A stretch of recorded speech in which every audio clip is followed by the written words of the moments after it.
Okay, me and the kids did a thing. We were at a local discount store and they had local Colorado apples by the bushel for sale. And I was like, do I really want to get a whole bushel? Like, what am I gonna do with all these apples? Do I want to try to can them?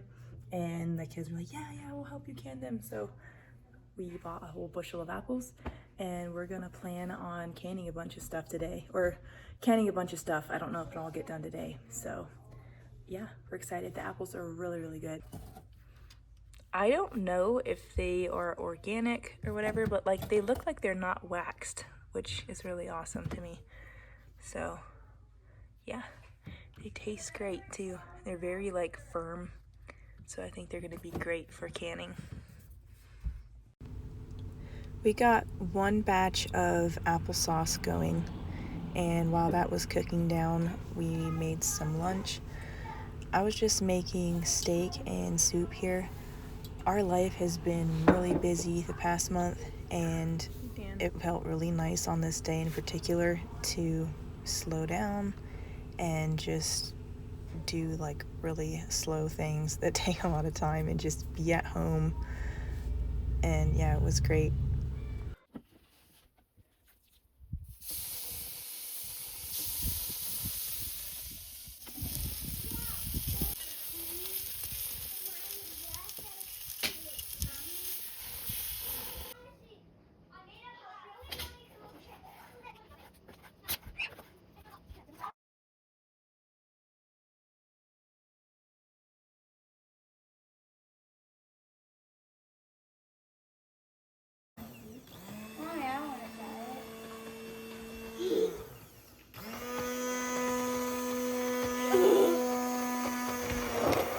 Keep it in there, okay? Keep it in.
After we were done making the applesauce, we did another round of peeling and coring and slicing, and we made a bunch of apple pie filling.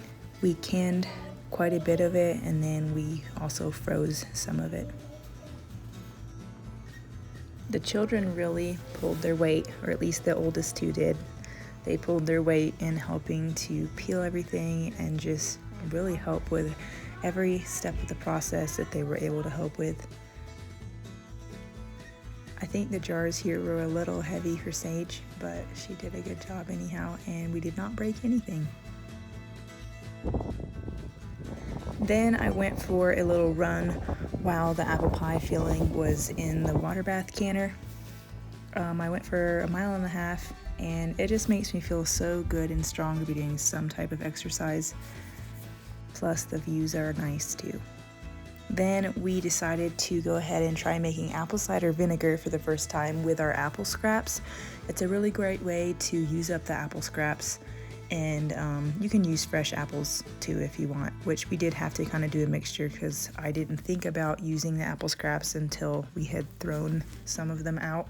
I'll link a recipe on how to make your own apple cider vinegar down in the product description. It's pretty easy, it just takes some time to ferment it.